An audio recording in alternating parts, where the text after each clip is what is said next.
Republican senators in Pennsylvania were invited to lunch at the White House yesterday as President Trump seeks to overturn the results of the election in that battleground state. One of the state senators who attended is here with us right now, Senator Douglas Mastriano.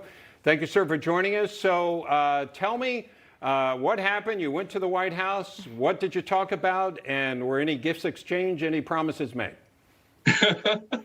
No gifts, even though it was a Christmas season, not even a picture with them. You know, we focused on working. It's funny, you're going to get this scoop here. So there's a group of us inside the Roosevelt room, and the president comes in and is like, welcome, everybody. Hi, Doug. And then we sat down and got to work.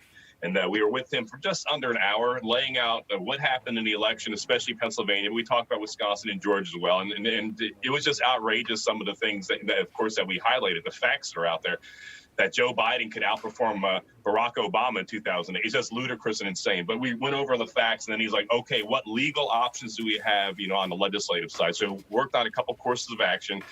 He had to leave.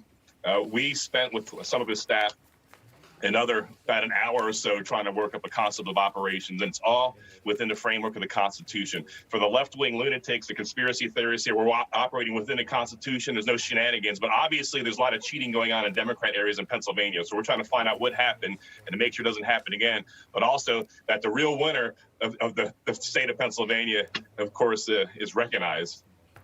Senator, let me ask you, I know obviously you were there, but there was all the Republican senators from Pennsylvania invited to this. The invitation went out. It was a little vague from my understanding, not really saying what you were going to discuss, but a bunch didn't show. Do you think they were traveling for the holidays or just didn't want to come? What happened there?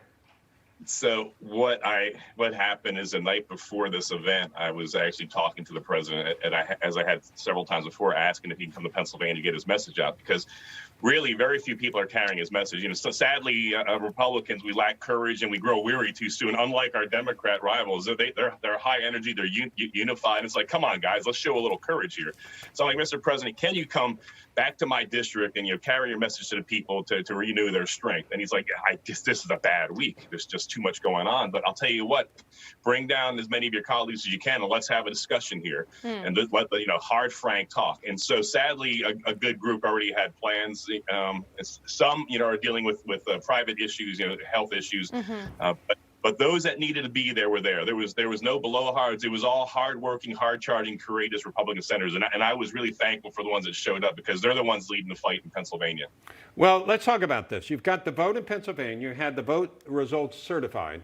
You had electoral votes filed with more than one location for recording for history's sake, if nothing else. And then you had court cases that were shot down, including in Pennsylvania, for various reasons. Not all just standing, but some on merits that they felt there wasn't enough there.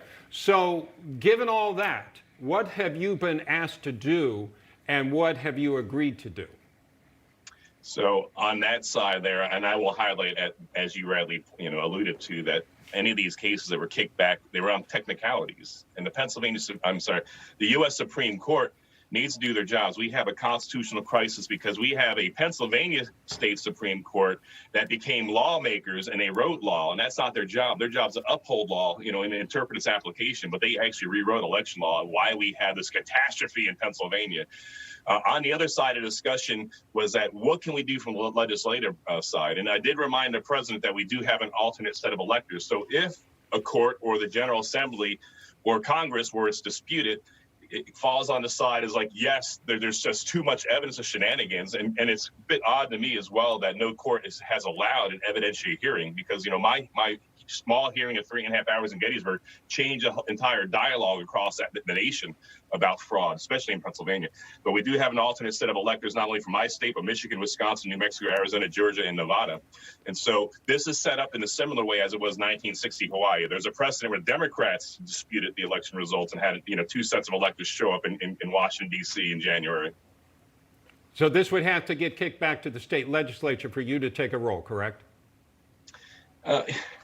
Perhaps. I think the key thing here to answer your question, with some directness is that we need to be more involved in what happened on November 3rd and not just think, okay, let's just move on to the next. No, we have 75 million people across this nation.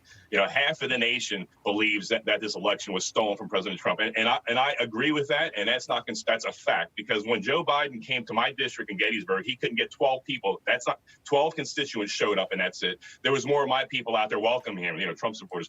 When the president comes to Butler, it was like the Pope visiting. He had 57,000 people there. So I don't even know how Joe Biden could outperform, the first African-American president, Obama. And so there's been a lot. One of the key points we talked about yesterday with the president was the spikes in voting. So President Trump was way ahead in the voting. It was fantastic. Went to bed. He had Pennsylvania. And then suddenly 570,000 ballots are dumped and are all for Biden. And then 3,200 reported from one of the counties were just for Trump. So that's half of 1%. That is statistically impossible. And he so outperformed in Pennsylvania. He worked hard for the state, and I believe he won the state, and we're going to prove it. Now, and just for the record, all of that needs to be established somewhere else. Those are the contentions that you're making, and at this point, the courts have not concluded that, and that's why we are where we are. Correct? It's John Adams said facts are stubborn things. And so, yes, Supreme Court, do your job. Let's have our day in court. We haven't had it. Stop looking for technicalities. Look at the facts and then make a real decision, because we have a constitutional crisis and we need you to step in. Fair enough. All right. State Senator Douglas Mastriano, thank you for joining us. Merry Christmas to you. Merry Christmas. Thank you for having me on.